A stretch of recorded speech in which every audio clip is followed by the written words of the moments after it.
Hey everyone, and welcome to the Decks of the Week, the weekly series where I showcase the top 10 best decks in Marvel Snap. These decks have been determined using a variety of different sources to ensure that you're getting the best statistics available to help you gain rank on that infinite ladder. If you'd like to support the content, hitting the like button is the best thing you can do. It's free and it's literally all that YouTube cares about. Regardless, let's get started. Deck number 10, we're going in reverse order here, is going to be Silver Surfer. Running a 54% win rate, Silver Surfer with Sebastian Shaw is going to be mandated for your weekend mission. This is currently the highest win rate deck available for Sebastian Shaw. Now, it is running a 54% win rate, which is a little on the lower end compared to some of the decks that we're talking about, and it can't match vertically with Blob. However, it's still in its own right pretty good. It does what it does very well. It does get Sebastian Shaw pretty vertical, and we're going to the Absorbing Man Brood combination.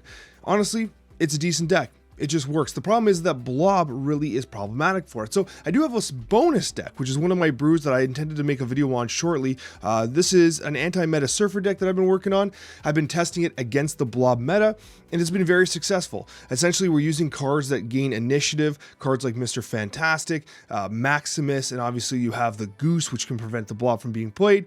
And then you have, of course, Negasonic, that when you earn initiative going into turn 6, can blow up the Blob. Conversely, if you don't have initiative, you can play the Shadow King. So this is one of my brews that I'm working on. I was going to release a video shortly, but I thought I'd release it a little early, kind of like the list, in case you wanted to test it out. Okay, so this is a homebrew deck that you can try if you're looking to specifically counter the meta against Blob. Regardless, Blob is actually going to be number 9. Now, there's two specific deck lists for Blob. This one is the ramp version. The Thanos version we'll be talking about shortly. I actually think the Thanos version is better, but regardless, here's the ramp version. I think it's a little greedy on the side of running like an Coccia. You have like a Red Skull. It's all about just getting Blob as big as you can. This is one of those situations where the new card is out and you just hyper fixate on like the one card. And for that reason, like the deck is just not as good as the Thanos version, but this is one of the meta lists, right? Basically, get Blob as big as you can, Zola it, or Taskmaster it. That's the plan. That's literally it, right? Thankfully, if you wave and you play Blob out on 4, there's a good chance in your hand that you're going to have like Vision or Magneto or Giganto or something big anyways, because it's basically just a bunch of massive cards in your hand, right? So thankfully, even if you do a very early wave, it's been pretty notable that you're able to still play something on turn 5 and 6 under most circumstances. So bear that in mind. Pretty decent deck, but I do think we can do better with Blob. Number 8 is Ravonna Moonslayer. This is personally one of my favorite decks in the game right now. It is running a Darkhawk package, and this is what's holding this deck back. The prevalence of Blob right now is really putting a hamper on the Darkhawk based decks. You can be very disruptive. However, even with something like a Black Widow and a Korg, and if you basically prevent them from drawing their cards, but they end up top decking a Blob anyway, their Blob's going to be even bigger than before, because you've prevented them from drawing all their big cards, like their Red Skulls and stuff. So, long story short, Ravonna Moonslayer, I think, has brighter days ahead of it. Still a phenomenal deck. One of my absolute favorite in the meta right now. I've been playing this nonstop. Like, I've been basically playing a list very similar to this for 2 months. The Moon Girl is a newer addition. However, I love it, but Blob does kind of have a factor here, but still a very good list if you're interested in trying something a little different.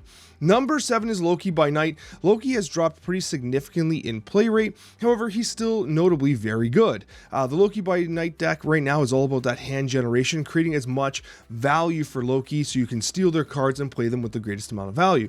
Now, what I will say is that it does have the Shang-Chi in there, specifically for Blobs and whatnot. However, if you do not have Shang-Chi in your hand, you're going to want to play the Loki out early so that you can potentially top deck it against a list that is going to want to play Blob. So anyways, some trickiness playing Loki against Blob because of the way that Blob can go so tower style vertical, but regardless, it is still a very good list in the meta at a 57% win rate. Now, going to the next deck, this is going to be a Lockdown at a 58% win rate. This is by far one of the most popular decks in the meta right now. It is extremely capable, and it actually matches very favorably against Blob specifically. If not, this is the best Blob deck. Anti-Blob deck, I should say.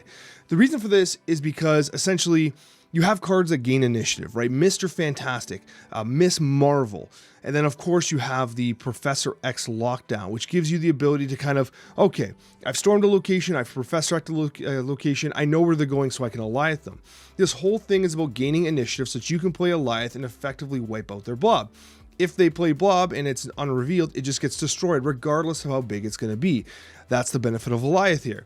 As annoying as Blob is, Alioth is actually a key counterpiece to something like that card, provided you can own Initiative, which this deck is specifically designed to do. It's also notable that if you do give Initiative, and you have locked down multiple lanes, and you know where their Blob's going to go, you have Shadow King, which is huge. Huge. Shadow King is incredible against Blob, so do not sleep on this deck. It's currently easily one of the best matchups versus a Blob style deck. However, it's kind of funny to think that like that's at a 58% win rate, but then you have at a 58% win rate the Infinity Blob deck. Now this is currently one of the highest win rate versions of Blob. What you've got is the Thanos shell, which we identified on the Snapchat as being one of the most promising versions of Blob, and it has rang true, and it is. It's doing wonderful, and the thing I love about it though is that it again has the lockdown potential. You have Time Stone, you have Psylocke. You're able to get this Pro X out pretty damn early, and as a result, you lock down a location and then you just win it with Blob. And if you don't need to win it with Blob, you can win it with Alioth, right? It's the same old deck, except now you have this very vertical power in the event that you lose Initiative and you can't play your Alioth. You just gotta hope that they don't have an Alioth, because again, Alioth counters Blob pretty hard. Regardless, a very solid deck, and actually I've been winning a lot of games with Devil Dinosaur. And another key thing is you're going to see absent from this list is Destroy, which has dropped down significantly in play rate and win rate over the last 2 weeks. So Blue Marvel is actually generating a lot of value in this deck because the stones are sticking. They're staying on the board. We're seeing less Killmonger. So the result is that we're able to put up a lot of points with Infinity Blob. So a very good deck. Definitely one of the absolute best that Blob is seeing. Number 4, we do have Shinnot at a 58% win rate. Here we have a couple in that 58 percentile range. Shinnot's just great. It's just great. Currently, the highest win rate version is the Leech-based version. This version just, honestly, it does everything right. It does everything you need. And despite a couple lists running the Legion, I'm actually a huge fan of Legion right now. But Blob has basically made it so that like Legion's not as necessary because less people are playing Shinnot. Blob's the new hotness. Everyone's playing Blob decks, so now you're able to kind of take them by surprise. But it's kind of interesting here that Blob can outpower an Infinite. Like that's kind of important to tell for the most part. Like we're seeing 30 and 40 power Blobs. And so the problem with this is that even if you skip into turn 7, there's a chance you can't outpower the Blob, which is annoying, right? So that's kind of the thing that holds this deck back. And my personal brews, I'm actually starting to incorporate Shang-Chi into it. It's just for the Blob factor. And you could even consider getting rid of somebody like a Jeff and including a Shadow King if you need. Just beware of where Shadow King is played because of Misty Knight and the Sunspot. That's why I tend to prefer Shang-Chi. Regardless, this is the current highest win rate of Shinnot. Moving to number 3, we have Silverbolt. That's right, Black Bolt is back. I'm sure very few people were expecting this deck to be on the list, but it is legit one of the highest win rate decks in Marvel Snap at 59%. It's running Dakin, it's running Silver Samurai for disruption, obviously getting rid of that shard, but most importantly, it's got Black Bolt stature. These are cards that have seen almost no play whatsoever, and what's even funnier to me is you have the X23, not only for the discard synergy with the Silver Samurai, but of course, you can play X23, you can Killmonger. Killmonger is going to take out the Dakin Shard if necessary, take out their 1-drops if necessary. A really interesting brew, a very high % win rate right now, but it has a lower volume of games compared to the other ones. This is one of those up-and-coming decks, but the cube rate is still strong on it.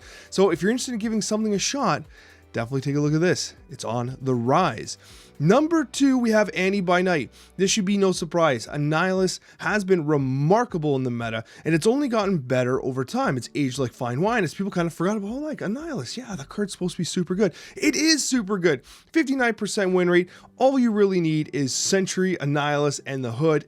Everything else is just gravy. We have Selene coming out in a couple weeks as well, which is just going to make this deck even better. What's tricky about it, though, is that when Selene comes out, you're probably going to have to incorporate the Hobgoblin, Green Goblin again.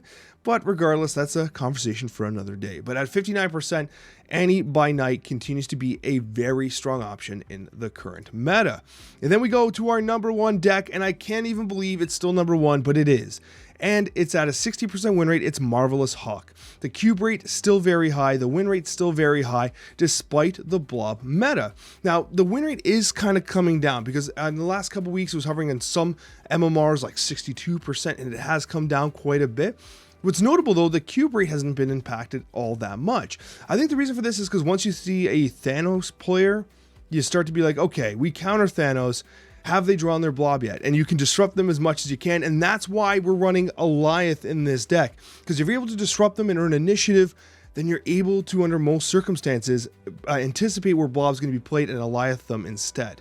So the deck is pretty good at earning initiative because, remember, blob is being primarily played in Thanos, which is great for Darkhawk, right? The challenge, however, is that Darkhawk will drop to 0 if blob is ever actually on revealed, so that makes the Alioth very important. If you're going to play this deck, it's going to take a lot of skillful piloting, specifically if you're against a Thanos blob player, because if you do not anticipate and hit that blob correctly, they will drop your Darkhawk to nil. So kind of high risk right now, but still one of the absolute best decks in the game.